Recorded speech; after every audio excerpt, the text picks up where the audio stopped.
ওকে। তো আমাদের আজকের 11তম ক্লাসের মূল আলোচ্য বিষয় থাকবে হচ্ছে ডাটা রিসার্চ। এখানে আমরা আরো জানবো লিড জেনারেশন সম্পর্কে, লিড সম্পর্কে, ফাইল কনভার্সন সম্পর্কে। এই বিষয়গুলো নিয়ে জানবো এবং প্রফেশনাল টাইপিং নিয়ে আমরা কিছু কথা বলবো আর কি। তো আমাদের প্রথম যে বিষয়ে জানতে হবে সেটা হচ্ছে লিড। একটা প্ল্যান ডকুমেন্ট ওপেন করে নিই।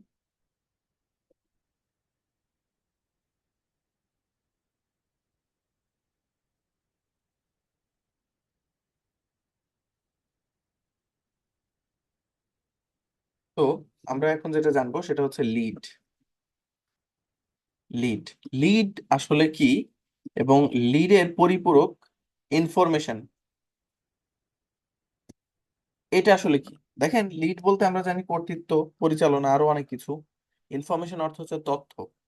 এখন এই দুটো ভিন্ন পর্যায়ে বহন করে আমাদের এই প্ল্যাটফর্মে যখন আমরা প্রফেশনালি এই টার্মগুলো ব্যবহার করি।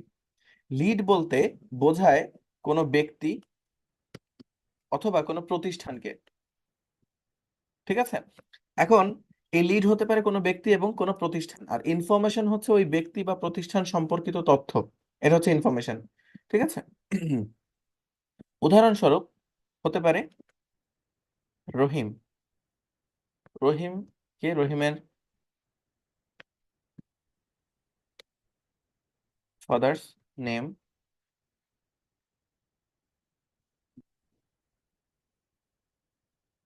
Mother's name,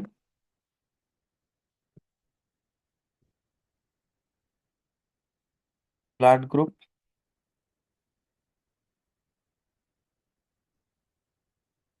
nationality, education. তো এখানে রহিম সম্পর্কিত যে তথ্য সেটা হচ্ছে তার বাবার নাম, মায়ের নাম, ব্লাড গ্রুপ, ন্যাশনালিটি, এডুকেশন এবং আরো অনেক তথ্য। তো রহিম হচ্ছে এখানে লিড, এবং রহিম সম্পর্কে যত তথ্য আমরা দেখতে পাচ্ছি এগুলো হচ্ছে ইনফরমেশন। অর্থাৎ লিডের একক, এক একটা ক্ষুদ্র অংশ হচ্ছে ইনফরমেশন। লিডের এক একটা ক্ষুদ্র অংশ হচ্ছে ইনফরমেশন। আর একাধিক ইনফরমেশন মিলিয়ে হচ্ছে একটা লিড হয়। আর লিড হতে পারে একজন ব্যক্তি বা একজন প্রতিষ্ঠান। আশা করি বুঝতে পারছেন। আমি উদাহরণস্বরূপ একটা কোম্পানির যদি এখানে বলি,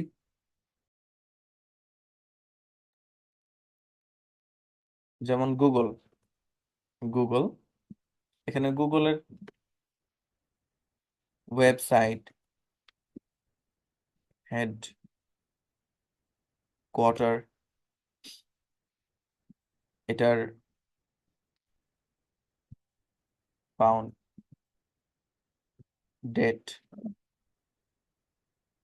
তারপরে এটার কোম্পানির সাইজ, সাইজ হচ্ছে কত এমপ্লয়ি আছে মোট, তারপরে রেভিনিউ এবং এটসেট্রা, আরো অনেক তথ্য। এগুলো নিয়ে হচ্ছে একটা প্রতিষ্ঠানের ইনফরমেশন। ঠিক আছে। অর্থাৎ এখানে লিড হতে পারে কোনো প্রতিষ্ঠান, লিড হতে পারে কোনো ব্যক্তি। আমি আবার বলছি, লিড হতে পারে কোনো ব্যক্তি বা লিড হতে পারে কোনো প্রতিষ্ঠান, এবং ওই ব্যক্তি বা প্রতিষ্ঠান সম্পর্কিত যত তথ্য থাকে এই সকল তথ্য হচ্ছে ইনফরমেশন। অর্থাৎ কোনো ব্যক্তি বা কোনো প্রতিষ্ঠান সম্পর্কিত যত তথ্য থাকে সেই সকল তথ্য বা ইনফরমেশন মিলিয়ে হচ্ছে একটি লিড। লিডের একক হচ্ছে ইনফরমেশন। আপনারা কি এটুকু বুঝতে পারছেন? এটা আমাদের একটু পরে আবার কাজে লাগবে এই ইনফরমেশন গুলা, যখন আমরা প্র্যাকটিক্যালি এটা পারফর্ম করব। লিড কি বুঝতে পারলেন সবাই? আর লিড কয় রকম হতে পারে? Person, company. লিড হতে পারে কোনো ব্যক্তি, লিড হতে পারে কোনো প্রতিষ্ঠান। এবং ইনফরমেশন কি? ইনফরমেশন হচ্ছে ওই ব্যক্তি বা কোম্পানি সম্পর্কিত তথ্য। ঠিক আছে। কোনো ব্যক্তির সকল তথ্য নিয়ে ওই ব্যক্তি একজন লিড, কোনো কোম্পানির সকল তথ্য নিয়ে ওই প্রতিষ্ঠান বা কোম্পানি হচ্ছে একটা লিড। বুঝতে পারছেন সবাই? এখন শর্ত আরোপ করলে ব্যাপারটা কিরকম দাঁড়ায় সেটা একটু আমরা দেখব। দেখেন, আমাদের ক্লায়েন্ট আমাদের কাছে বিভিন্ন রকম তথ্য চেয়ে থাকেন।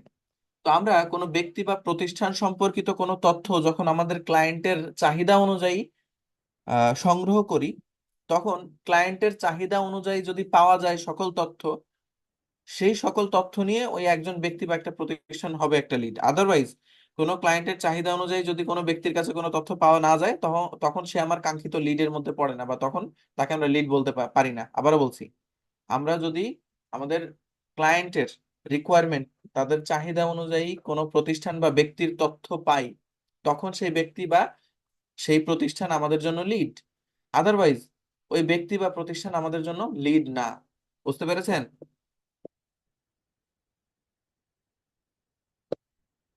আমাকে একটু রেসপন্স করবেন চ্যাট সেকশনে।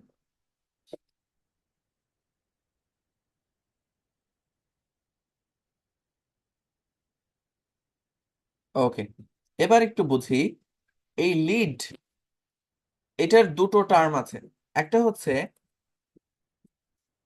লিড জেনারেশন, আরেকটা হচ্ছে লিড কালেকশন। লিড জেনারেশন কি?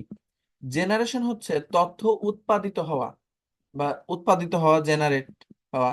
কালেকশন হচ্ছে সংগ্রহ করা। দেখেন, যখন কোনো ব্যক্তি নিজে তথ্য সংগ্রহ করে তখন সেটা হচ্ছে কালেকশন, আর যখন কোনো ব্যক্তি কাউকে দিয়ে সংগ্রহ করায় তখন সেটা হচ্ছে জেনারেশন। লাইক যেমন কৃষক কি করে, চাষ করেন, তাই না, অন্যের জমিতে।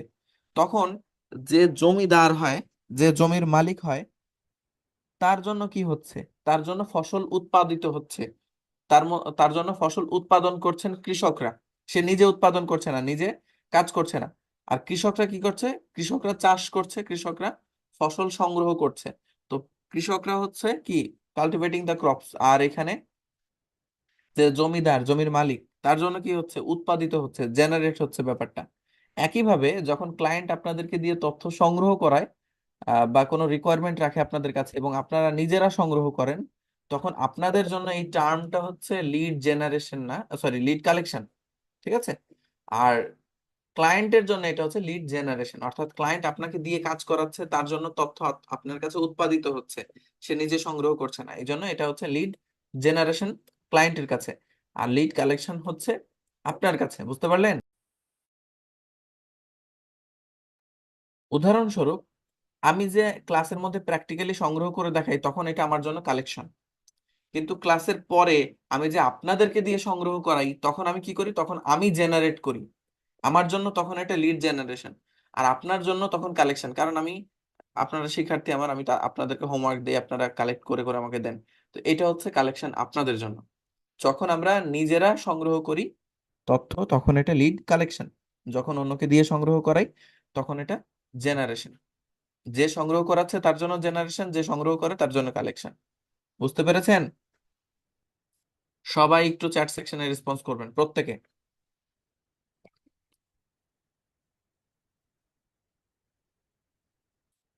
ওকে, তো লিড জেনারেশন বা কালেকশন দুই প্রকার হয়ে থাকে। একটা হচ্ছে B2B, আরেকটা হচ্ছে B2C। B2Bটা কি? B2Bটা হচ্ছে বিজনেস টু বিজনেস। যেই তথ্য সংগ্রহ প্রক্রিয়ায় বা যেই কাজের মধ্যে কোনো ব্যবসা প্রতিষ্ঠান অন্য ব্যবসা প্রতিষ্ঠানের তথ্য সংগ্রহ করে, তখন এটাকে বলা হয় B2B, বিজনেস টু বিজনেস। বা যে কোনো ব্যবসায়িক সম্পর্ক স্থাপনের কাজ যদি হয় কোনো ব্যবসার সাথে আরেকটা ব্যবসার, তখন সেক্ষেত্রে এটাকে বলা হয় B2B। আর আর এখানে B2C হচ্ছে বিজনেস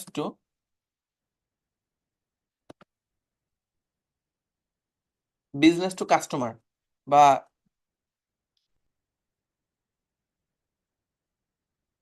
ক্লায়েন্ট অথবা কনজিউমার। ঠিক আছে?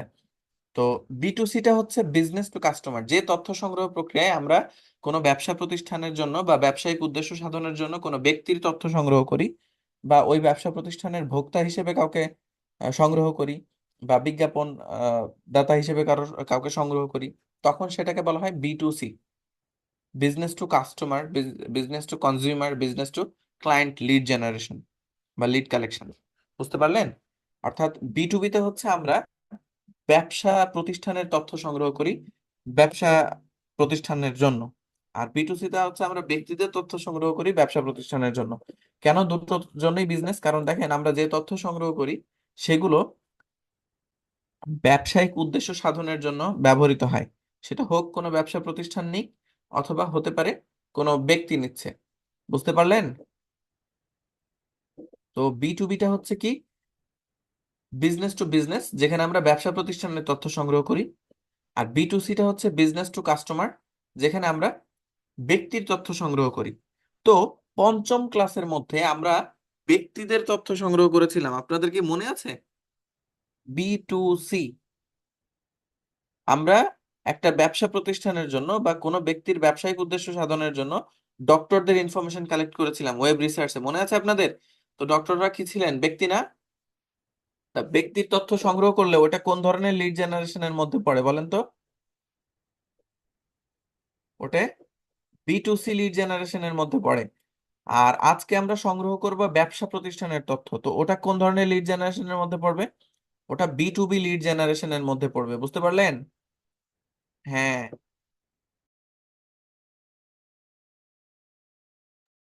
তো এতক্ষণ যে বিষয়গুলো বললাম এগুলো সবাই বুঝতে পেরেছেন? লিড কি, ইনফরমেশন কি, লিড কয় রকম হয়, পার্সন, কোম্পানি, ব্যক্তির তথ্য হতে পারে, লিড হতে পারে একজন ব্যক্তি, লিড হতে পারে একটি কোম্পানি। হ্যাঁ, সেটা কিরকম, ইনফরমেশন কিভাবে লিডের একক, লিড জেনারেশন কি, কালেকশন কি, এবং বি টু বি কি। লিড জেনারেশন বা কালেকশন দুই প্রকার, বি টু বি এবং B to C. B to B কি এখানে, বি টু সি কি, বুঝতে পারলেন আপনারা?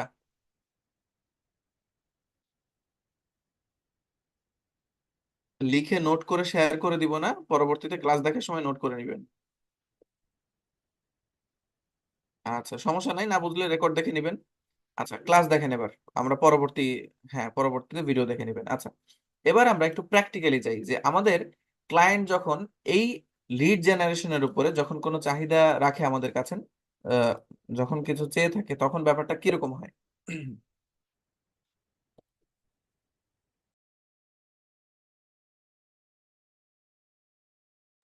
দেখেন, আমাদের কোনো ক্লায়েন্ট যখন আমাদের কাছে কোনো তথ্য চেয়ে থাকেন তখন এই ব্যাপারটা এরকম হয়। আমি একটু সময় নিচ্ছি please.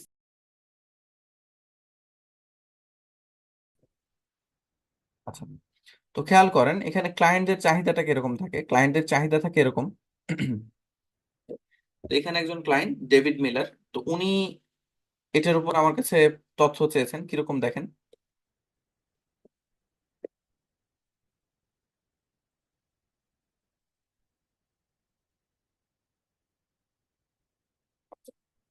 High, I am looking for someone to help me with data research project. আমার একজন লোক লাগবে ডাটা রিসার্চ প্রজেক্টে হেল্পের জন্য। তারপর ইনি বলছে I need a list of information, আমার তথ্যের তালিকা লাগবে। List of information technology companies, আমার ইনফরমেশন টেকনোলজি কোম্পানির তালিকা লাগবে। ইন ক্যালিফোর্নিয়া, ক্যালিফোর্নিয়া থেকে। With the following details in an Excel sheet, উল্লেখিত তথ্যগুলো সহ আমার টেকনোলজি কোম্পানির তালিকা লাগবে এক্সেল শিটে। উল্লেখিত তথ্য কি? ওনার ক্যালিফোর্নিয়া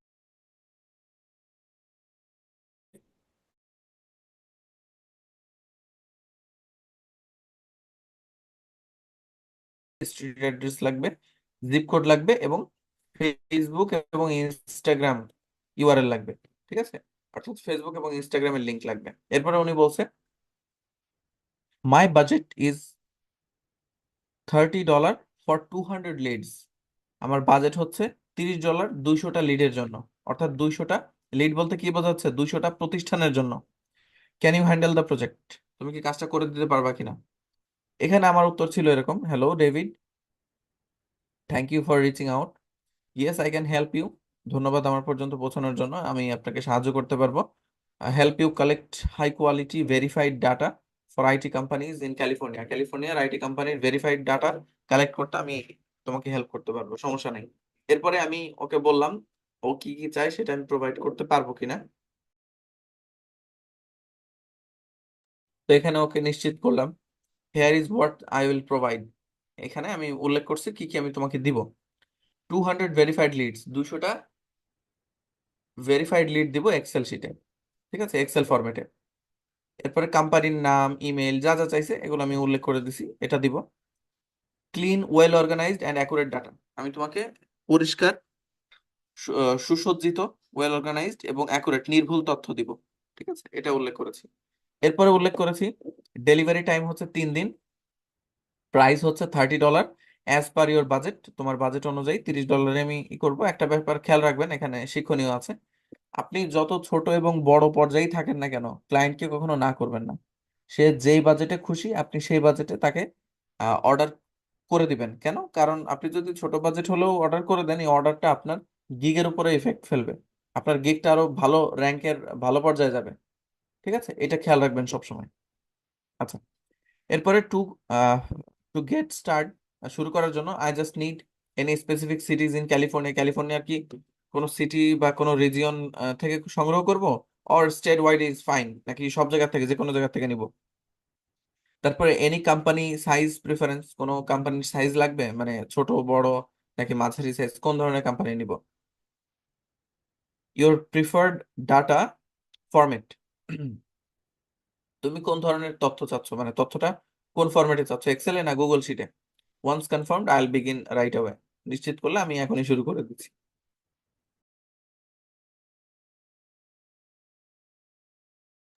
তো এখানে ক্লায়েন্ট বলছে যে পারফেক্ট, ঠিক আছে, let's go with state wide. আমাকে বলছে স্টেট ওয়াইড, অর্থাৎ পুরো স্টেট থেকেই তথ্য নিতে বলছে।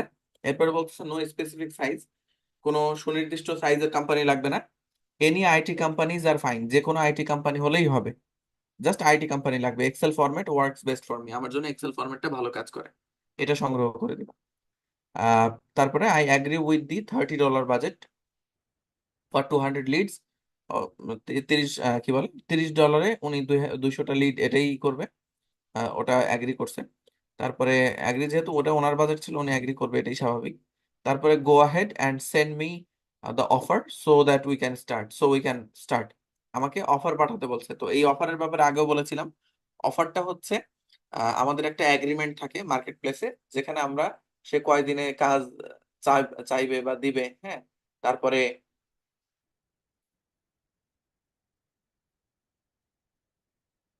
কত ডলারে কতগুলো লিডস, মানে এগুলো লিখে লিখে আসলে আমরা একটা অফার পাঠাই, এটা একটা নথিপত্রের মতো। এটা যদি সে অ্যাকসেপ্ট করে, সেই ক্ষেত্রে আমরা কাজ শুরু করব। ঠিক আছে, তো এটা কেমনে পাঠায় কি করে এটা আমরা 12তম ক্লাসে দেখব। এরপরে আমরা বললাম thank you David, I have noticed everything. 200 IT verified companies leads across California and Excel format, in Excel format for $30, delivery হচ্ছে 3 দিন। এভাবে হচ্ছে আমরা পাঠাই, অফার পাঠাই। তো এটাই এখানে উল্লেখ করা, প্রাইস $30, ডাটা, নেম, ইমেল, এগুলো হলো তথ্য আমি চাইছি। I send you a custom offer, মানে এগুলো হচ্ছে ক্লায়েন্ট চেয়েছে, সেটা আমি উল্লেখ করলাম যে তুমি এগুলো চাইছো, ঠিক আছে। তো I send you custom offer, আমরা কাস্টম অফার পাঠিয়ে দিলাম। আর now and start once it accepted, যদি এটা গ্রহণ করো, অ্যাকসেপ্ট করো, তাহলে আমরা কাজ শুরু করতে পারি। Excited to work on this project, এই প্রজেক্টের উপরে কাজ করার জন্য আমি খুবই উৎসুক হয়ে আছি, ব্যাপারটা এরকম। তো এই হচ্ছে ওভারঅল সব সম্পূর্ণ প্রজেক্ট, যে ক্লায়েন্ট কিভাবে চায় আমরা কিভাবে উত্তর করি এই প্রজেক্ট গুলো নিয়ে।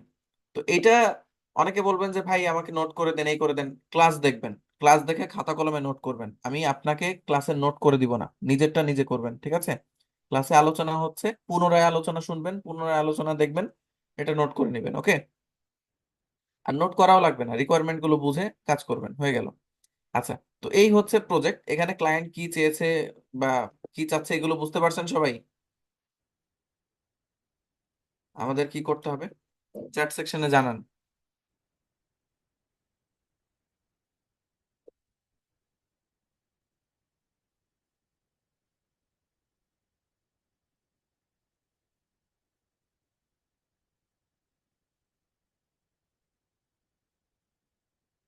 জিপ কোড হচ্ছে পোস্ট কোড, এটা দেখবো, সমস্যা নেই।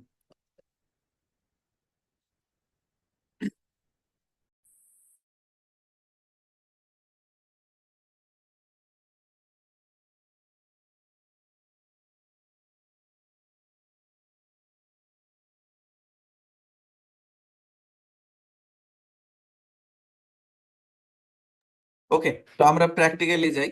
তো প্র্যাকটিক্যালের জন্য $30 ফর 200 লিডস, এতে হতাশ হওয়ার কিছু নাই। অনেকের বাজেট কম থাকে, সেক্ষেত্রে 200টা লিডের জন্য $30 একজন বলতে পারে। যদি ক্লায়েন্টের নিজের বাজেট হয়, সেক্ষেত্রে আপনাকে ওই বাজেটে রাজি হতে হবে, নাহলে ক্লায়েন্ট কাজ করবে না। আর যখন আপনি নতুন, তখন এগুলো করা যাবে না। তখন কেউ যদি ফ্রিতে কাজ করে একটা রিভিউ দিতে চায়, আপনি ওটা যদি সম্ভব হতো আমি ওইটাই করতে বলতাম, আপনাদের টাকা নিতে না করতাম। বুঝতে পারছেন? যাই হোক, এবার আমাদের প্রথম কাজ কি? আমাদের প্রথম কাজ হচ্ছে ক্লায়েন্ট যা চেয়েছে এই তথ্যগুলো অনুযায়ী আমাদের একটা শিট রেডি করা এক্সেলে। তো আমি ইতিমধ্যে একটা রেডি করে রেখেছি যেন আমাদের সময় নষ্ট না হয়। খেয়াল করেন, এখানে আমি সিরিয়াল দিয়েছি, কোম্পানির নাম, ওয়েবসাইট, ইমেইল, ফোন নাম্বার এবং স্ট্রিট অ্যাড্রেস সহ যা যা তথ্য ক্লায়েন্ট চেয়েছে সব তথ্য এখানে দিয়েছি। এবার এই তথ্যগুলো সংগ্রহ করার জন্য আমাদের কি করতে হবে? এগুলো আপনারা এক্সেলে শিট রেডি করে নেবেন। এগুলো সংগ্রহ করার জন্য আমাদের ক্লায়েন্ট কি চেয়েছে ওটা জাস্ট আমি কপি করে নিব। Information technology companies in California, ব্যাস এইটুকু কপি করে নিতে হবে আমাদের। কপি করে নিয়ে এগুলো আমরা সংগ্রহ করবো হচ্ছে গুগল ম্যাপ থেকে। আমরা গুগলে সার্চ করব। গুগলে সার্চ করলে আমরা প্রথম যে ক্লাসটা করেছিলাম প্র্যাকটিক্যাল, পঞ্চম ক্লাসের, এই পঞ্চম ক্লাসের প্র্যাকটিক্যাল অনুযায়ী এখানে কিন্তু আমরা চাইলে পরেই বিভিন্ন ওয়েবসাইট এখানে দেখতেই পাচ্ছি। দেখেন।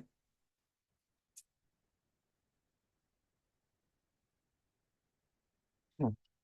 তো এখানে দেখেন অনেকগুলো অনেকগুলো ওয়েবসাইট আছে। এই ওয়েবসাইট গুলো থেকে কিন্তু আমরা ইনফরমেশন কালেক্ট করতে পারি, ঠিক আছে? বাট কথা হচ্ছে এই ইনফরমেশন রিপিট হতে পারে। ঠিক আছে, নিচের দিকে যদি আমরা যাই দেখবেন অনেকগুলো পেজ আছে। এই পেজগুলোর মধ্যে টপ 10, টপ 100 সফটওয়্যার কোম্পানিজ এভাবে লিস্ট করা থাকে যে টপ এতগুলো কোম্পানি। হ্যাঁ, তো এই লিস্টের মধ্যে এই কোম্পানির ইনফরমেশন গুলো রিপিট হতে পারে। এই জন্য আমরা চেষ্টা করব গুগল ম্যাপ থেকে নেওয়ার। এই জন্য আমরা সার্চ করার পর IT, sorry, information technology companies in California search করার পর আমরা চলে যাব ম্যাপ, গুগল ম্যাপের মধ্যে। হুম। গুগল ম্যাপে চলে আসলাম। গুগল ম্যাপে আসার পর দেখেন এখানে ইতিমধ্যেই কিছু পিন আপনারা দেখতে পারবেন এখানে।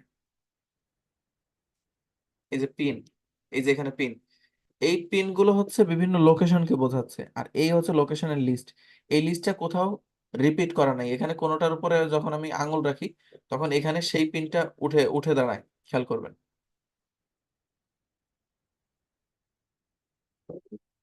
এখানে সেই পিনটা উঠে দাঁড়ায়, দেখেন, দেখছেন? তো এখানে অনেক তথ্য পাবো।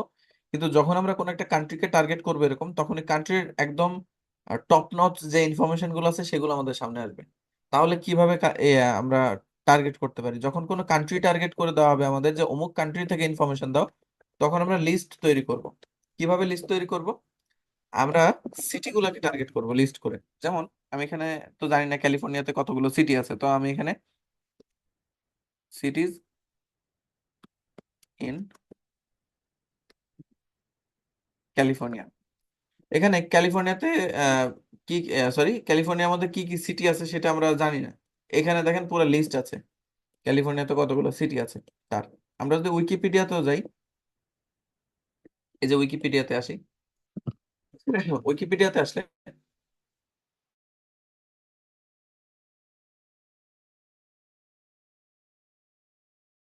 এটা হয়তো নিচের দিকে, এই যে Wikipedia list of municipalities in California, বা আরো আছে। আহ, এই যেখানে Los Angeles, San Diego, San Francisco, San Jose, এগুলোর নাম তো শুনছেনই, ফ্রান্সিসকো, এই যে লিস্ট আছে আরো, দেখছেন? তো এখন এই লিস্ট গুলো থেকে আমরা এই যে কান্ট্রি,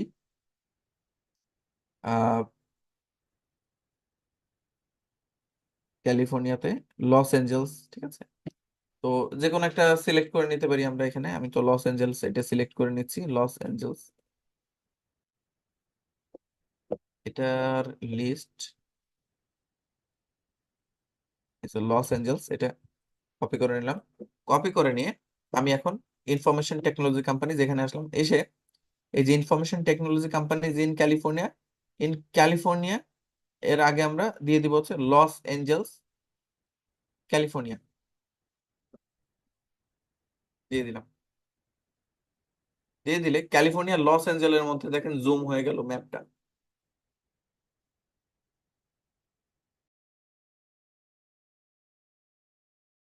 দেখছেন ক্যালিফোর্নিয়াতে জুম হয়ে গেছে। এবার আমরা যা ইনফরমেশন পাবো লস এঞ্জেলসের, সরি, ক্যালিফোর্নিয়া লস এঞ্জেলস থেকে হচ্ছে ইনফরমেশন গুলো পাবো। এই যে সব ইনফরমেশন যা পাবো দেখেন, লিস্টের সব জায়গায় হচ্ছে ইউনিক ভ্যালু আছে। কিন্তু আগে যেখানে ছিলাম সেখানে লস এঞ্জেলস বা বিভিন্ন জায়গার ইনফরমেশন ছিল। আমরা ইনফরমেশন গুলোকে টার্গেট করতে পারি না। এখন হচ্ছে আমরা সুনির্দিষ্ট করে কোনো না কোনো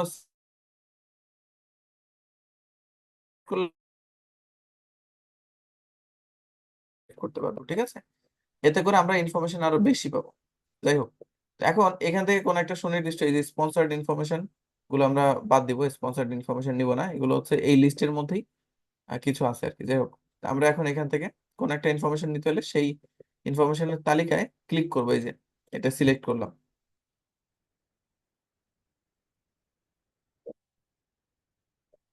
এই যে এটা সিলেক্ট করছি।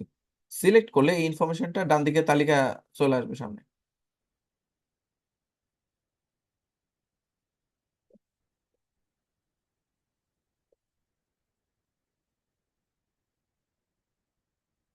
লোড হইতে সময় নিচ্ছে হয়তো।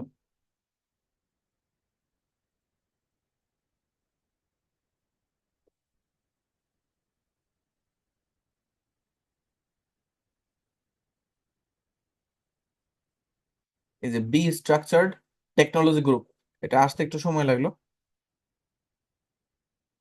আচ্ছা, এবার এখান থেকে আমরা তথ্য সংগ্রহ করবো। দেখেন প্রায় সব তথ্যই চলে আসছে এখানে। আমাদের নাম আছে, রেটিংস আছে, রিভিউ আছে। দেখছেন রিভিউ, রেটিং হচ্ছে কত সন্তুষ্টির পরিমাপ, পরিমাণ, সেটা হচ্ছে 5 স্টারের মধ্যে। এখানে 4.9 স্টার আছে, 5 স্টার আছে। আর রিভিউ হচ্ছে ব্যক্তি বিশেষের মন্তব্য এই প্রতিষ্ঠান সম্পর্কে।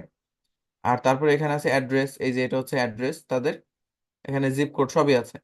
তারপরে নিচের দিকে আছে হচ্ছে তাদের ওয়েবসাইট, এই যে আমরা দেখি যে তাদের ওয়েবসাইট, এই যে তাদের ফোন নাম্বার, ঠিক আছে। আহ, এটা হচ্ছে প্লাস কোড বলে। যাই হোক, এখন আমাদের যে তথ্যগুলো লাগবে আমরা একটু একটু করে নিই। প্রথমে আমরা কোম্পানির নাম নিচ্ছি, ঠিক আছে। আমি প্রতিষ্ঠানের নামটা কপি করে নিব, আমি একটু এখান থেকে ক্লিয়ার করে নিই এগুলা। Okay. দেখেন প্রতিষ্ঠানের নাম নিচ্ছি কপি করে। তারপরে এখানে আমি নিচের দিকে আসছি, এখানে প্রতিষ্ঠানের অ্যাড্রেসটা এই কপি বাটনে ক্লিক করে কপি করে নিলাম, ঠিক আছে। মোবাইলের নিয়ম সেম, এখানে আমি ওয়েবসাইটটার তথ্য ওয়েবসাইট থেকে কপি করে নিতে পারছি। তারপরে এখানে ফোন নাম্বারটা কপি করে নিলাম, ওয়েবসাইটের তথ্য ওয়েবসাইট থেকে কপি করে নিলাম। এবার যতটুকু তথ্য পেয়েছি এই ইনফরমেশনটা আমি এবার কি করব, আমি এবার এক্সেলে নিয়ে রাখবো। তো আমি এক্সেলে যাচ্ছি। এক্সেলে যাওয়ার পর এবার আমি এখানে কোম্পানির নাম রাখবো। কোম্পানির নামটা এখানে বি স্ট্রাকচার্ড, ওয়েবসাইটটা এখানে রাখছি, ওয়েবসাইট হচ্ছে এটা। ইমেল, ইমেল আমার কাছে এখন নাই, ইমেল পরে আমি সংগ্রহ করব। ফোন নাম্বারটা আছে, ফোন নাম্বারটা দিয়ে দিলাম। এবার স্ট্রিট অ্যাড্রেস, স্ট্রিট অ্যাড্রেসটা হচ্ছে এই যে। এবার দেখেন এই স্ট্রিট অ্যাড্রেস থেকেই মূলত আমরা কিন্তু জিপ কোড পেয়ে যাব। স্ট্রিট অ্যাড্রেসের একদম শেষে খেয়াল করবেন, স্ট্রিট অ্যাড্রেসের একদম শেষের যে আহ, এই যে সিএ ক্যালিফোর্নিয়া 90013 যেটা আছে, এটা হচ্ছে আহ, এই আমাদের জিপ কোড বা পোস্ট কোড। এই পোস্ট কোডটা এখানে দিয়ে দিলাম, ব্যাস। তো লোকেশনের মধ্যে আমরা পোস্ট কোড পেয়ে গেছি। এরপরে ফেসবুক, ইনস্টাগ্রাম আর ইমেইল, এই তথ্যগুলো আমরা পাবো ওয়েবসাইট থেকে, ঠিক আছে। তো আমরা যাই, এখানে এদের ওয়েবসাইটটা ওপেন করা লাগবে। ওয়েবসাইটটা ওপেন করে ফেলি। ওয়েবসাইট ওপেন করার পর এই যে চলে আসছে বি স্ট্রাকচার টেকনোলজি। ওয়েবসাইটে যাওয়ার পর ওয়েবসাইটের কন্ট্যাক্ট ইনফরমেশনে যেতে হবে আমাদের, হ্যাঁ। নিচের দিকে আসি,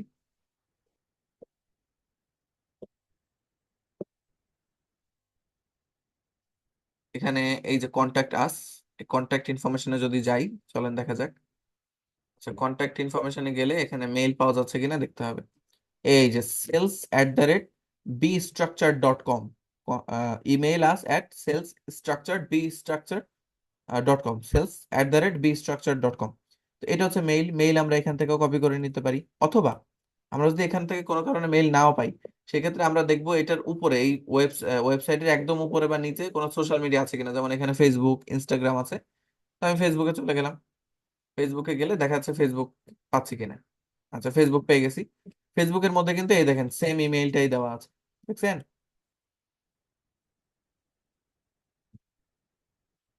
সেম ইমেইলটাই দেওয়া আছে, বেশ ভালো কথা। এরপরে আমরা এখান থেকে যেহেতু মেইল আমরা ইতিমধ্যে পেয়ে গেছি ওয়েবসাইটে, এখান থেকে আর নিলাম না। আমরা এখানে ফেসবুকের পেজটা নিয়ে নিলাম, কপি করলাম।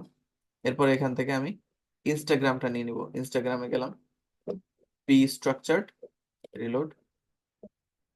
আচ্ছা, তাদের ইনস্টাগ্রামটা নিয়ে নিচ্ছি কপি করে। এটা মেবি আমার এখান থেকে কোনো প্রবলেম, যার কারণে ওপেন হচ্ছে না পেজটা, বাট লিঙ্কটা নিয়ে নিলাম আমি। আচ্ছা, এবার আমি চলে আসবো এক্সেলে। এক্সেলে আসার পর এখানে তাদের ইমেইলটা দিয়ে দিব। ইমেইলটা হচ্ছে এই যে। আর এখানে আমি ফেসবুক, এই হচ্ছে ফেসবুকের লিঙ্ক, এবং এখানে ইনস্টাগ্রামের লিঙ্কটা আমি এখানে বসিয়ে দিচ্ছি। ডান। এই ফেসবুক এবং ইনস্টাগ্রামের লিঙ্কটা দিয়ে দিলাম।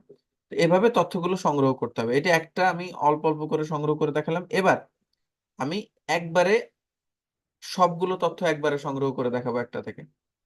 দেখেন, এবার এই বি স্ট্রাকচারের ঠিক পরেরটাই আমি সংগ্রহ করব। প্রথমে এটা গেলাম, এবার দ্বিতীয়টা সংগ্রহ করছি। দ্বিতীয়টাতে ক্লিক করছি। দ্বিতীয়টাতে ক্লিক করার পর এখানে যে ইনফরমেশন আছে, এখানে দ্বিতীয়টা তথ্য চলে আসবে। এটা একটু সময় নিচ্ছে, একটু অপেক্ষা করবেন।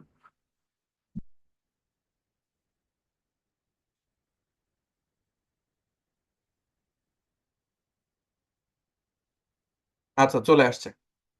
আমি এটার নাম নিয়ে নিলাম কপি করে। আগে আমি, আচ্ছা, নামটা কপি করে নিচ্ছি। এরপরে এটার অ্যাড্রেসটা কপি করে নিলাম। এটার ওয়েবসাইট এখান থেকে কপি করে নিলাম। এটার ফোন নাম্বার এখান থেকে কপি করে নিলাম। এবার ইমেইল এবং ফেসবুক ইনস্টাগ্রামের জন্য ওয়েবসাইটে যেতে হবে। ওয়েবসাইটে ক্লিক করলাম। এবার ওয়েবসাইটে চলে আসছি। ওয়েবসাইটে আসার পর এই যে উপরের দিকে দেখা যাচ্ছে ফেসবুক এবং ইনস্টাগ্রাম।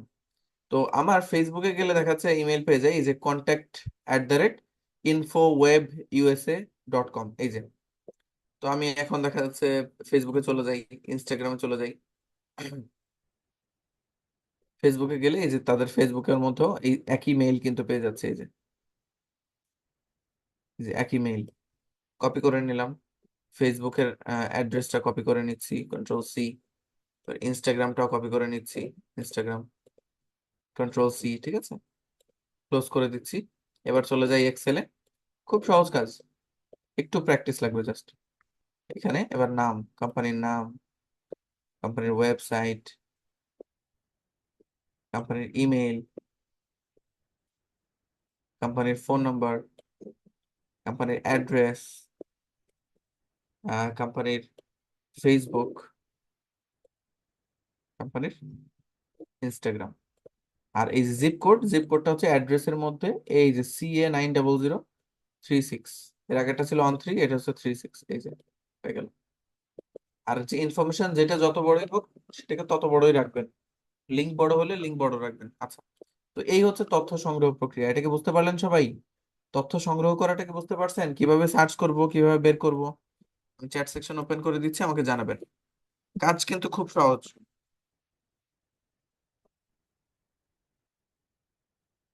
এটা চর্চার দরকার আছে, জি।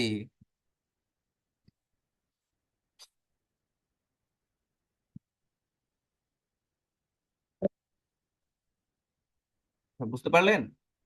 ওকে, গ্রেট। তো এতটুকু ছিল আমাদের আজকের মূল আলোচনা। এবার মূলত আমাদের কাজকে রিফাইন করতে হবে, অর্থাৎ প্রপারলি সাজাইতে হবে। কেমনে সাজাবো? সাজানোর জন্য আমাদের এই ইনফরমেশন গুলো সিলেক্ট করতে হবে। দেখেন, এই যে সিলেক্ট করছি। সিলেক্ট করার পর এইবার এই ইনফরমেশন গুলোর ফরম্যাটিং ক্লিয়ার করতে হবে। ফরম্যাটিং ক্লিয়ার করার জন্য আমাদের এক্সেলের হোম অপশন থেকে চলে যাব হচ্ছে এই যে ক্লিয়ার ফরম্যাটিং, ক্লিয়ার অপশনে, ক্লিয়ার থেকে ক্লিয়ার ফরম্যাটসে ক্লিক করব। এখন ক্লিক করলেই দেখেন আমাদের এখানে সকল তথ্য ঠিক হয়ে গেছে। এবার আমি এইখানে ছক মুছে গেছে, বা বর্ডার মুছে গেছে, বর্ডার গুলো দিয়ে নিব এখানে। হ্যাঁ। এখন এই কাজটা কি আমরা শুধু এক্সেলেই করতে পারবো? না, এই কাজটা আপনারা চাইলে গুগল শিটের মধ্যে করতে পারবেন। গুগল শিটে করে কি করবেন? গুগল শিটে করে আপনারা এই কাজটা এক্সেলে ডাউনলোড করে তারপরে ক্লায়েন্টকে জমা দিতে পারবেন। বুঝতে পারছি? এটা গুগল শিটে করে এক্সেলে ডাউনলোড করে তখন ক্লায়েন্টকে জমা দিতে পারবেন।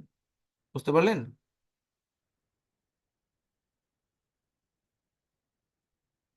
কপি করার সময় ক্লিপবোর্ড কিভাবে আনবেন সে সম্পর্কে পঞ্চম ক্লাসটা আপনি তাহলে দেখেন নাই, আপনি জাস্ট এতটুকু প্রমাণ করলেন। এখন ক্লিপবোর্ড আনার জন্য উইন্ডোজ V তে ক্লিক করতে হবে।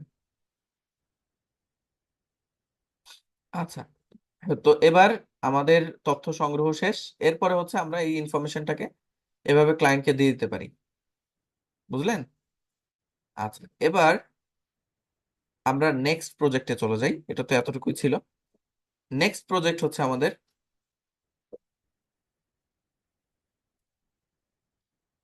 PDF conversion. পিডিএফ কনভার্সনটা কি এটা একটু আগে বুঝি, তারপরে আমরা প্র্যাকটিক্যাল পারফর্ম করব। পিডিএফ কনভার্সনটা হচ্ছে, যেমন আমি যদি এখানে আসি, small PDF, I love PDF, এগুলো হচ্ছে কিছু সুনির্দিষ্ট ওয়েবসাইট যেখানে গেলে আপনি পিডিএফ সংক্রান্ত যে সকল কাজ পাওয়া যায় সেগুলো জানতে পারবেন। এটা হচ্ছে স্মল পিডিএফ। এরপর আরেকটা হচ্ছে আই লাভ পিডিএফ। এটা আরেকটা ওয়েবসাইট। এই ওয়েবসাইট গুলোর মধ্যে আপনারা পিডিএফ সংক্রান্ত কাজ পাবেন, যেমন এই যে কনভার্ট পিডিএফ যে কাজটা আছে এখানে, JPG to PDF, Word to PDF, অর্থাৎ মাইক্রোসফট অফিস ওয়ার্ড থেকে পিডিএফ ফাইলে কনভার্ট করা, পাওয়ার পয়েন্ট থেকে পিডিএফ ফাইলে কনভার্ট করা, এক্সেল থেকে পিডিএফ ফাইলে কনভার্ট করা। ক্লায়েন্ট আমাদেরকে এই ফাইলগুলো দিয়ে কনভার্ট করতে বলতে পারে। এখন একটা দুটো ফাইল হলে কিন্তু আমরা অনায়াসেই কনভার্ট করতে পারি, তাই না? হ্যাঁ, এটা ফ্রি না, এটা পেইড ওয়েবসাইট। এগুলো পেইড ওয়েবসাইট যেটা দেখাচ্ছি। তো এগুলো আমাদের পাওয়ার পয়েন্ট বা যে কোনো ফাইল থেকে আমাদের পিডিএফ এ কনভার্ট করলে আমরা কনভার্ট করতে পারি, কিন্তু এটা দেখাচ্ছে একাধিক যদি দেওয়া হয় আমাদেরকে, একাধিক বলতে যদি 700 800 বা 400 500 যদি আমাদেরকে দেওয়া হয়, তখন আমাদের জন্য টাফ হয়ে যাবে এটা কনভার্ট করাটা। কারণ এক মানে এতগুলো তথ্য খুব অল্প সময়ে এভাবে কনভার্ট করা যায় না, বুঝতে পারলেন? এই জন্য এটা একটু টাফ হয়ে যাবে, এটা একটু কষ্ট হয়ে যাবে। একইভাবে পিডিএফ থেকে আবার ওই অরিজিনাল ফাইলে কনভার্ট করা, সেটা হচ্ছে কনভার্ট টু পিডিএফ, আর কনভার্ট ফ্রম পিডিএফ, পিডিএফ থেকে আবার অ্যাকচুয়াল ফাইলে কনভার্ট করা, এইটাও কিন্তু আবার কঠিন। যখন একটা দুটো দেওয়া হয় এটা আমরা ম্যানুয়ালি করে দিতে পারি, কিন্তু একাধিক দেওয়া হলে তখন এটা ম্যানুয়ালি করা যায় না, তখন আমাদেরকে ওয়েবসাইটের হেল্প নিতে হয় এগুলো করার জন্য। এখন আমি যদি এই ওয়েবসাইটের হেল্প নেই কোনো কারণে, দেখা যাচ্ছে আমি এখানে কোন একটা ফাইল হলো এক্সেল থেকে পিডিএফ, সরি, পিডিএফ থেকে এক্সেল করব, পিডিএফ থেকে এক্সেল করব ধরেন, হ্যাঁ, সিলেক্ট, ডকুমেন্টে আসছি, ডাউনলোডস দেখি এখানে আছে, ডেস্কটপ। আচ্ছা, এই যে এটা কেমন দেখতে পিডিএফ আমরা একটু দেখি। ওপেন, দেখ, পিডিএফটা দেখতে এরকম, স্কুলের ইনফরমেশন দেখছেন? তো এরকম এখানে স্কুলের ডাটা আছে, নেম, রোল, এজ, বয়স, হ্যাঁ, এগুলো এখানে দেওয়া আছে। তো এই তথ্যগুলোকে কি করতে হবে, এক্সেলে কনভার্ট করতে হবে, এটা তো পিডিএফ এ আছে। তো এটা সিলেক্ট করলাম, সিলেক্ট করে ওপেন দিলাম, ওপেন দিলে এই ইনফরমেশনটাকে আমাকে এক্সেলে কনভার্ট করে দিবে এই ওয়েবসাইট। কিন্তু একটা একটা করে যদি আমি এখানে কোনোভাবে বা কোনো কারণে এই ফাইল দুইটা বা তিনটা নেওয়ার চেষ্টা করি, তখনই ও আমাকে বলবে যে না ভাই, তুমি এখানে, হ্যাঁ ফোন দিয়ে করতে পারবেন অবশ্যই, ক্লাস দেখেন, এখানে তুমি একটার বেশি ফাইল ফ্রিতে করতে পারবে না, যদি তুমি প্রিমিয়াম নাও তাহলে তুমি 10টা করতে পারবে, ঠিক আছে? ব্যাপারটা এরকম। তো প্রিমিয়াম নিলে 10টা করতে পারবো। এই ক্ষেত্রে আমরা এই ওয়েবসাইট, প্রিমিয়াম ওয়েবসাইট গুলো ব্যবহার করব না। এখানে আবার ওসিআর, অপটিক্যাল ক্যারেক্টার রিকগনিশন, অর্থাৎ আমার এই পিডিএফ এ যদি কোনো ছবি থাকে বা আমার টেক্সট ফাইলে যদি কোনো ছবি থাকে, ওই ছবিটা এই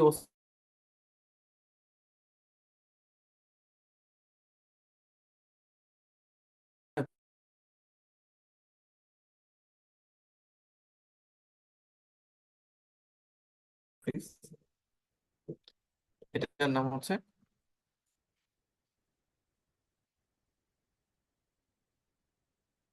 অনলাইন পিডিএফ কনভার্টার। এই অনলাইন পিডিএফ কনভার্টারের চেহারা দেখতে হচ্ছে এরকম, এই যে অনলাইন পিডিএফ কনভার্টার। যদি আমি অনলাইন পিডিএফ কনভার্টারে ক্লিক করি, এইটা হচ্ছে অনলাইন পিডিএফ কনভার্টার। এই অনলাইন পিডিএফ কনভার্টারের মধ্যে আমরা চাইলে এখানে দেখেন maximum 150 MB, sorry minimum 150 MB, sorry, এটা হচ্ছে ম্যাক্সিমাম একটা ফাইলের সাইজ 150 MB পর্যন্ত আপলোড করতে পারবো। আবার এখানে আমি সব ফাইল মিলায় 200 MB মতো ফাইল আপলোড করতে পারবো, ঠিক আছে? আর আমরা একবারে 30টার মতো ফাইল সিলেক্ট করতে পারবো, শুধু একই ধরন না, র্যান্ডমলি যত ধরনের ইচ্ছা ফাইল সিলেক্ট করতে পারবো এখানে, বুঝতে পারলেন? তো এরপরে আমরা কি করবো, জাস্ট সিলেক্ট করব, সিলেক্ট করে শুধু আহ বুক না, আমি যদি ছবি চাই ছবিও সিলেক্ট করতে পারি, যে কোনো ফাইল সিলেক্ট করে ওপেন করতে পারি। ওপেন করলে ওই দুই ধরনের ফাইলই সিলেক্ট হবে, দুই ধরনের ফাইলকে আমি একসাথে কনভার্ট করতে পারবো, বুঝতে পারলেন? তো এটা হচ্ছে একটা বিশেষ ক্ষমতা আমাদের এই ওয়েবসাইটের। আচ্ছা, এবার দেখেন, আমি এই যে পিডিএফ নিলাম, এবার এই পিডিএফটাকে কনভার্ট করব কিসে? কনভার্ট করার জন্য এই যে লেখা আছে কনভার্ট টু, এই কনভার্ট টু তে আমরা ক্লিক করব। কনভার্ট টু তে ক্লিক করলে এখানে দেখবেন convert to Word, Excel, PowerPoint আছে। তো এখানে আমরা কনভার্ট টু এক্সেলে ক্লিক করব। এক্সেল আমরা যখনই সিলেক্ট করব এই 2007 থেকে 24 এই লেটেস্ট আপডেট ভার্সন গুলো সিলেক্ট করে নিব, কেমন? তো আমি এক্সেলে কনভার্ট করব 7 থেকে 24, এটা সিলেক্ট করলাম। সিলেক্ট করলে এখানে আরেকটা অপশন আসছে, ওসিআর নিব কিনা, অপটিক্যাল ক্যারেক্টার রিকগনিশন, এটাও এই প্ল্যাটফর্মে ফ্রি। ঠিক আছে, যাই হোক এটা নিচ্ছি না আমি। এরপরে এখানে আমি কোন নামে এটা কনভার্ট করব, যদি কোনো নাম চেঞ্জ করতে না হয় সেক্ষেত্রে কনভার্ট করে দিব। কনভার্ট ক্লিক করলে দেখবেন এখানে এটা কনভার্ট হচ্ছে, কনভার্ট হয়ে অটোমেটিক ডাউনলোড হয়ে যাবে, খেয়াল করবেন।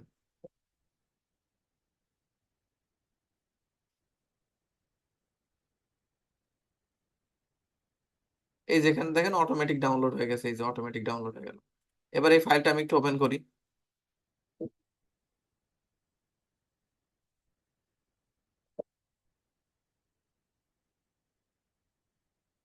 আচ্ছা এটা একটু ক্লোজ করি, দেন ওটা ওপেন করছি হোয়াটসঅ্যাপ।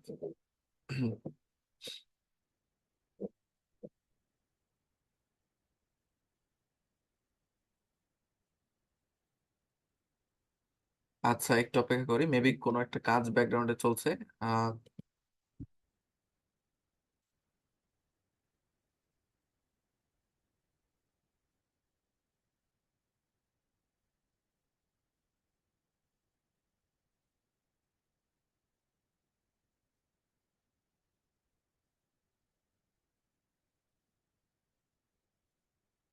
ওকে, তো আমি এটা একটু ক্লোজ করে দিই।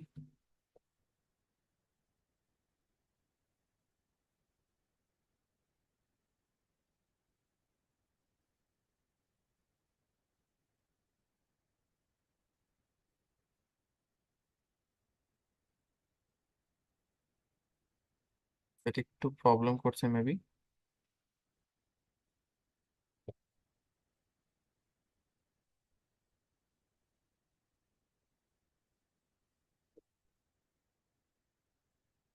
আচ্ছা ওটা ক্লোজ করে দিলাম। এবার আমি একটু দেখি আমাদের যে ডাউনলোড হয়েছে সেটা একটু দেখে নিই। ডাউনলোডে যাচ্ছি, খেয়াল করেন এই যে আমাদের এক্সেল ফাইলটা ডাউনলোড হয়ে গেছে, তো আমি এক্সেল ফাইলটা ই করছি।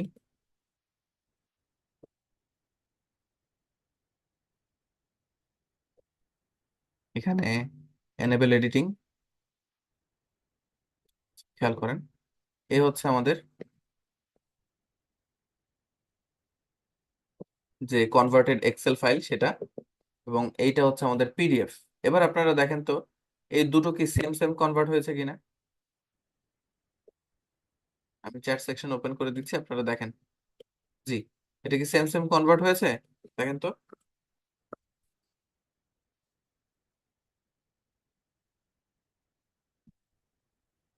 দেখেন স্কুল ডাটা আসছে, তারপরে যে মাঝের ছক খালি ছিল খালি আছে, তারপর এখানে নেম, রোল, এজ, এগুলো এরকম আছে। সব তথ্য আমরা অ্যালাইন করতে পারবো না, যেটা যেমন আছে তেমন থাকবে, কারণ 400 500 তথ্য যখন ক্লায়েন্ট দিবে, এটা তো একটা করলাম, তখন অতগুলো ডাটা একবারে আমরা কনভার্ট করে ওগুলোকে অ্যালাইন করা আমাদের পক্ষে সম্ভব না। যদি অ্যালাইন করতে বলে বা ফরম্যাটিং এর কাজ দেয়, সেক্ষেত্রে আমাদের এই তথ্যগুলো ই করে নিতে হবে, এর জন্য আলাদা চার্জ নিতে হবে, ঠিক আছে। সব রকম ফাইল কনভার্ট করা যাবে, জি। অনেকে বলছেন মেবি একরকম না, মেবি একরকম না এই জন্য মনে হচ্ছে কারণ এইটা, হ্যাঁ কারণ এইটা হচ্ছে, সরি, এইটা হচ্ছে আমাদের আহ, একটা কর্নারে আছে, এই জন্য মনে হচ্ছে এরকম, ঠিক আছে। আমি যদি এখানে ইনসার্ট করি একটা ইনফরমেশন, লেফট,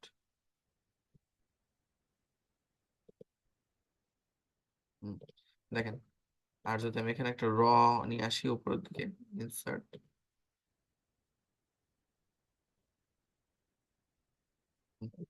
খেয়াল করেন এবার দেখেন ইনফরমেশন অ্যাজ ইট ইজ, যেমন তেমনই এখানে কনভার্ট হয়েছে, দেখছেন।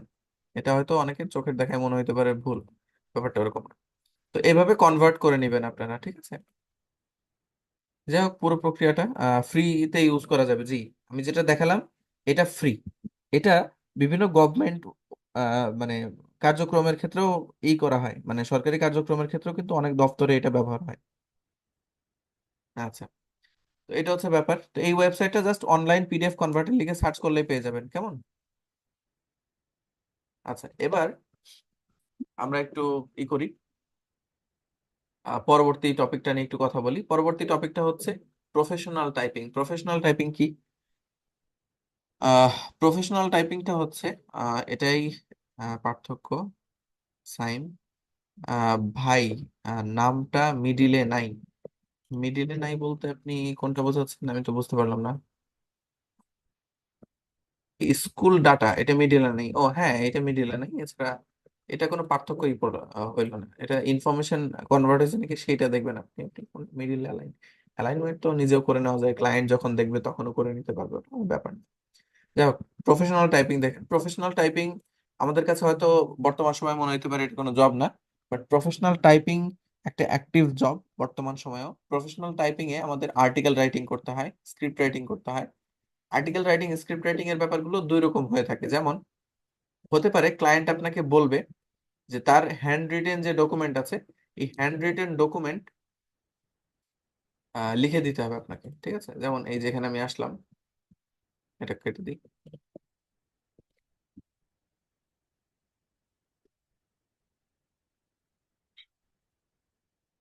হ্যান্ড রিটেন ডকুমেন্ট, খেয়াল করেন এখানে অনেক ডকুমেন্ট আছে হাতে লেখা।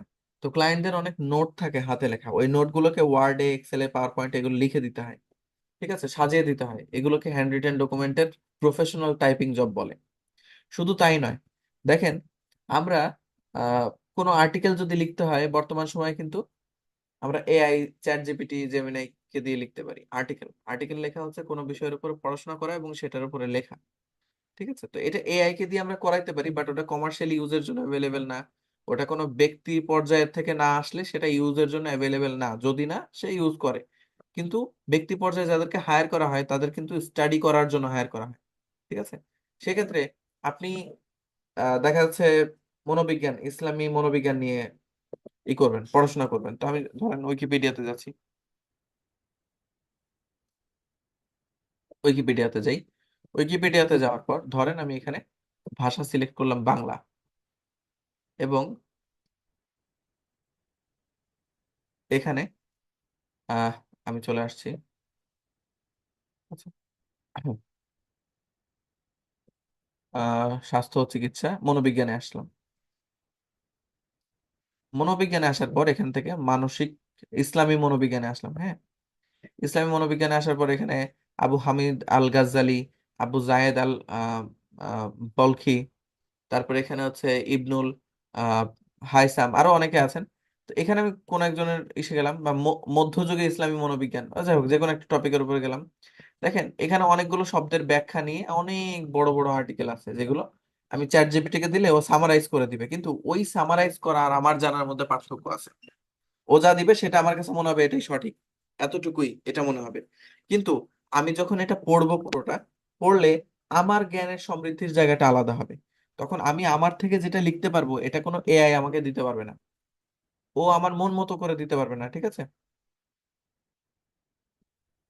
এটা আমি আসলে হয়তো বোঝাইতে পারবো না যদি না আপনারা অ্যাক্টিভলি নিজে পড়াশোনা করে কোনো কিছু লেখেন।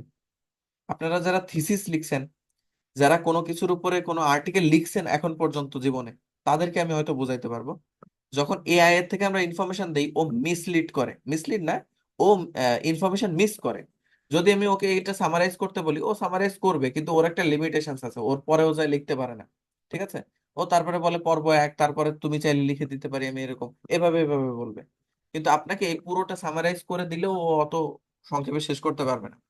এক্ষেত্রে আমাদের এগুলো পড়ে নিতে হয় এই স্পেসিফিক আর্টিকেলের মধ্যে এসে।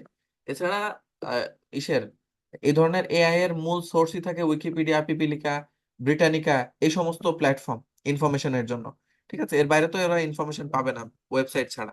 তো আপনারা যখন আর্টিকেল লিখবেন তখন এক্স্যাক্টলি প্ল্যাটফর্মে এসে আপনাকে এই আর্টিকেল পড়ে তারপরে লিখতে হবে নিজের ভাষায় নিজের মতো করে। হয়তো আপনি এআই এর হেল্প নিতে পারেন যে এটার টোন কেমন হতে পারে, বা আপনি একটা প্যারাগ্রাফ লিখছেন ওইটা ওই এআই কে দিয়ে ওয়েল অর্গানাইজ করে লেখায় নিতে পারেন, যে এইটা তুমি আমাকে লিখে দাও, আমি যেটা লিখছি এটা আরো সুন্দর করে লিখে দাও। ব্যাপারটা এরকম হবে, ঠিক আছে? এই হচ্ছে ব্যাপার। তো এটা হচ্ছে প্রফেশনাল টাইপিং, আর্টিকেল রাইটিং নিয়ে কথা বলছি। যাই হোক, তো এটা হচ্ছে আর্টিকেল রাইটিং, ওকে, বা প্রফেশনাল টাইপিং এর কাজ, হ্যান্ড রিটেন ডকুমেন্ট গুলোকে ওয়েল অর্গানাইজ করা বা হাতে লিখে দেওয়া, ওকে। তো এতটুকুই ছিল, এটা জাস্ট মুখে বললাম যেহেতু এটা দেখানোর কিছু ছিল না। তো এটুকুই ছিল আমাদের আজকের ক্লাসের মূল আলোচনা। আমি আজকের ক্লাসের যে মূল আলোচনাটুকু আছে এটা আমি আপনাদের খুব শীঘ্রই দিয়ে দেব, ঠিক আছে?